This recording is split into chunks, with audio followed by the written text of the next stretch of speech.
उत्तर प्रदेश के विभिन्न बोलियों को, भोजपुरी, अवधी, ब्रज और बुंदेलखंडी को इस सदन में सम्मान मिल रहा है और हमारी सरकार तो इन सब के लिए एक एकेडमी का भी गठन, अलग अलग एकेडमी के गठन की कार्रवाई को भी आगे बढ़ा रही है। ये सभी हिंदी की उपभाषाएं हैं, यानी हिंदी की बेटियां हैं। भाषा की समृद्धि के आधार हैं और हमें इसका स्वागत करना चाहिए। ये सदन साहित्यिक, केवल विशुद्ध साहित्यिक और व्याकरण से के विद्वानों की नहीं है, आम जन का प्रतिनिधित्व करने वाले माननीय सदस्य समाज के विभिन्न तबके से आए हैं।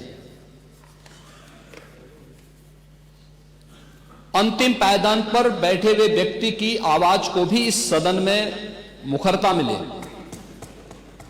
इसके लिए अगर किसी को हिंदी में वह धारा प्रवाह नहीं बोल सकता तो उसको भोजपुरी में भी अपनी बात को रखने का अधिकार मिलना चाहिए, अवधी में, ब्रज में या बुंदेलखंडी में उसको रखने का अधिकार मिलना चाहिए। ये कौन सी बात हो गई कि भोजपुरी में ना बोले, अवधी में ना बोले, इसका विरोध अंग्रेजी का, बुंदेलखंडी में ना बोले और उर्दू की आप वकालत कर रहे हैं। ये बड़ी विचित्र बात है।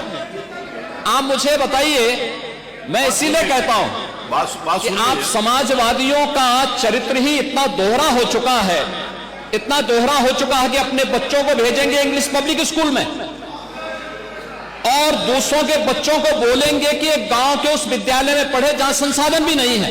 ये दोहरा आचरण और जाकी रही भावना जैसी प्रभु मूर्ति देखी तिन तैसी, यह तो आचरण आप लोगों का है। इसीलिए आपने कल भी भोजपुरी का विरोध किया, अवधी का विरोध किया, बुंदेलखंडी का विरोध किया और आप लोग अपने दैनिक जागरण में, दैनिक जीवन में इस प्रकार के आचरण के आदी हो चुके हैं। और इसलिए अध्यक्ष जी, इसका अभिनंदन हम लोग करते हैं और इन बोलियों को सम्मान मिलना चाहिए। इनके संरक्षण के लिए ही हमारी सरकार भोजपुरी एकेडमी का गठन कर रही है, अवधी एकेडमी का गठन कर रही है संत तुलसीदास जी के नाम पर।